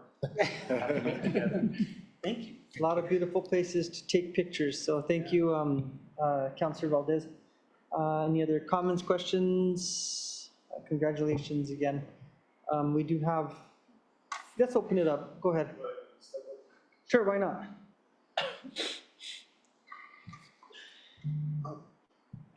I don't know if I need to address myself as a representative of the board who you are or a for the public. record. Okay, yeah, so, hi, members of the board and Mr. Chair. My name is Marvelous. I'm from the San Luis County, the transportation planner. I just had a question in reference to your comments about the increase in ridership. I noticed that you provide the update about the increase in ridership, and I wanted to understand, how does that affect the capacity for maybe like the blue bus, for instance, if that increase in ridership affects the capacity, and then there'll be the need for having the bus to be changed to like a shuttle or, the larger set of buses. Okay. We don't usually do back and forth, but if you want to just address that very quickly. Yeah, I don't mind. We're currently not seeing any kind of crunch loads or anything above our service standards for the capacity on board the vehicle. So the ridership is increasing, but it's not to a point yet where it's in violation of any of our service standards for comfort on board or safety on board. Thank you. Thank you. Thank you so much. Appreciate that. And I think we had a slight update from Rio Metro. Is that all good? Yeah, I have a couple more things. Okay, so let's let. Rio Metro's in the process of updating its transit plan. So if you guys are interested, you could go to our website and there's a link to take a survey, so I encourage that. Also on July 14th, New Mexico Rail Runner will be celebrating 20 years of service that they started from Belen to Albuquerque. And the first 1,000 passengers will get a limited edition 20-year Rail Runner pin. Nice. Okay, and that's it. That's it. All right, thank you. That being said, we're on to matters from the board. Is there anything from the board? Let's go with Daniel Sanlifonso. Thank you. So at our retreat, I talked a little bit about communication and networking and generating ideas. And I wanted to tell you about a project that I'm working on and see if there's interest in participation from NCRTD or from other organizations that are represented here. I'm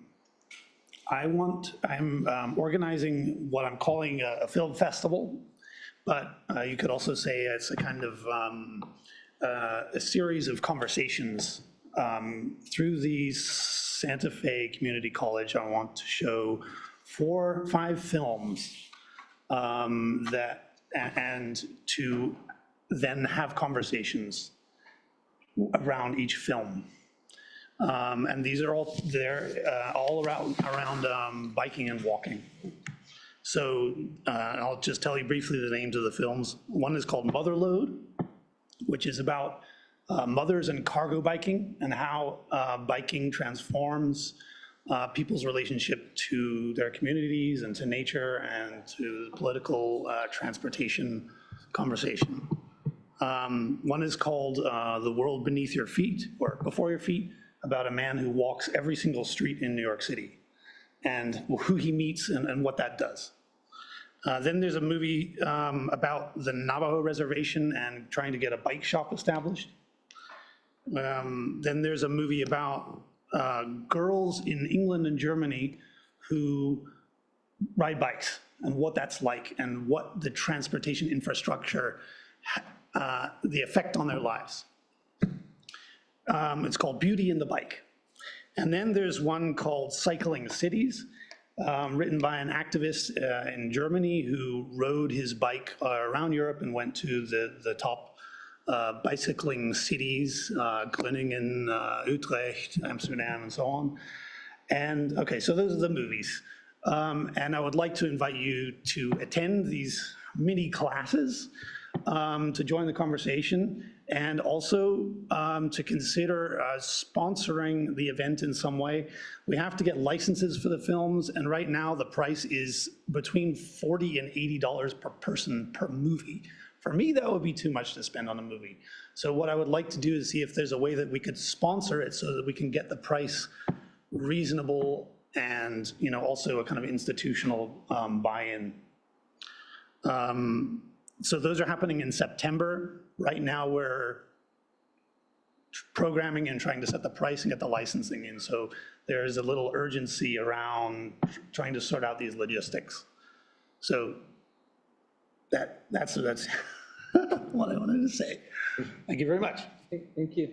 Councilor Hunt? Thank you, Chair. I'd just like to know if you have like a business card or something like that to where. I don't have a business card, but I have an email. Yeah, or if you could Yeah, or just send that information as well as, you know, maybe summarize all that. Yeah, I will send a link. Yeah, I will prepare something, yes. Okay. Can I send it to the all, or can I send it to you and you forward it, or? You can send it to me and I can forward it to you, sure. Okay. Okay. That would be right. That would be great. Thank you. All right. Thank you. Any other questions, comment from the board? Yes, sir. Mr. Chair, Rick, first of all, congratulations on your retirement.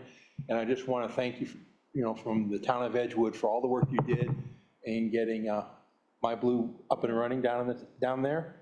A lot of people have told me they appreciate it. So thank you very much for that. Thank you. Yeah, I enjoyed getting to know your community in our meetings. And I serve Edgewood, so thank you. Thank you, sir. The other thing is, if anybody's looking for something to do this weekend, the carnival is in town, down in Edgewood. They've got 16 rides for all ages, and it's going to be, today it's 5 to 11, tomorrow, Saturday, it's going to be 3 to 11, and Sunday it's 3 to close. So whenever they run out of people, that's when they're going to close up shop. But if you're looking for something fun to do, it's fantastic. I was at the carnival, this is their second weekend, I was there last weekend. And it was a lot of fun, you know, got all the games and the carnival food, you know how that goes. Also, Father's Day on June 21st, the 23rd annual car show will be in Edgewood.